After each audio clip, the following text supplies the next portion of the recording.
You're Never Too Old for Space Camp by Tom Anselm. Chapter 3. As the din of passing time diminished, I made a quick run to my desk, gathered my notebook and class list, and something to write with. Time to hit the faculty lounge for a quick visit to the boys' room before heading to the first class English, it said on my schedule. I glanced at the guy in the mirror as I stood over the sink. Employees must wash hands before returning to work, read the sticker up in the corner. Like I needed to be reminded to wash my hands. Please, though some of my coworkers do not do this. I thought back to the days I taught the class of functional kids, those students who were classified as mentally retarded or developmentally disabled, but still were able to handle a regular school setting. We did life skill things like cooking, taking the bus, making out grocery lists.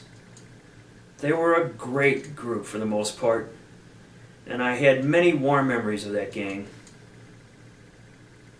I would never forget Arthur, who had an indomitable spirit and who, in spite of slight cerebral palsy, made the swim team in high school, never having swam before.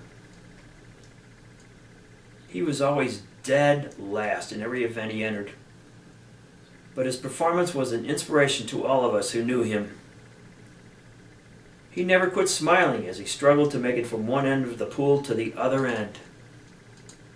It's a wonder he didn't drown. Or Eric, who, right in the middle of a story lesson, would carefully unfold a napkin with 2 slices of bacon that he had hidden in his pocket. In his pocket.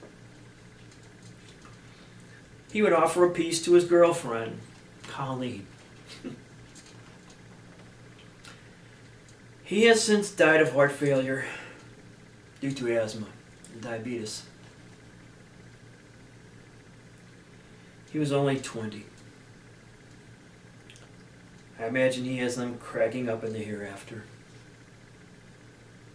It was a good gig, at least until the district started using these classrooms for dumping grounds for kids no one else could handle or wanted to handle, or a place to put a kid who had no business being in a regular school setting, but the parents were threatening to sue the district.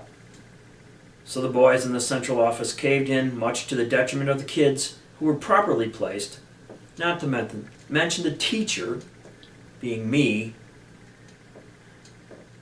But that's a story for another day. Then there was this kid, Armando. One day he came up to me and just stared at my face. He was as big as I am, but sweet and harmless. I waited to see what he needed, and waited, and waited. Finally, I had to speak. "Yes, sir. What can I do for you?"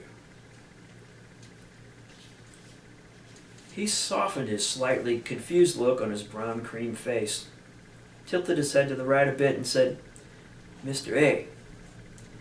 Mr. A, how you get old?"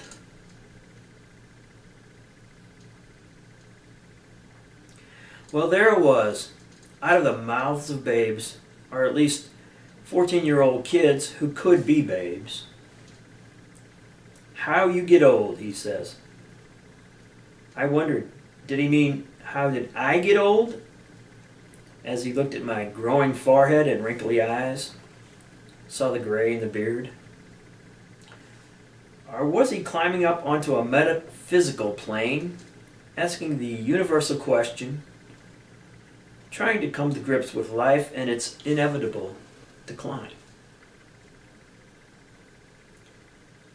I realized I might never know where he was coming from. So my response was the best I had at the moment. I put my hand on his solidly muscled shoulder and smiled.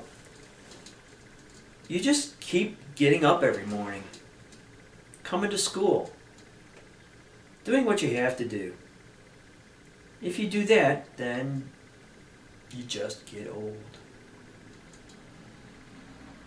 He sighed and backed away slowly.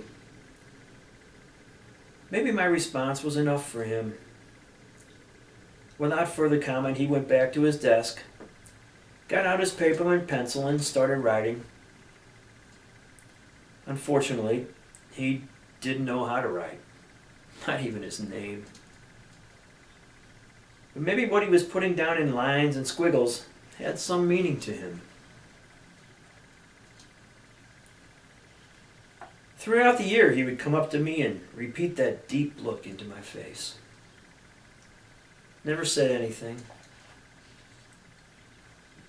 Still, I took it as a profound moment of communication. I knew what he was thinking. He was trying to figure it out. So I look in the mirror today and ask the Armando question. Mr. A, how you get old? The answer is the same as it was 15 years ago.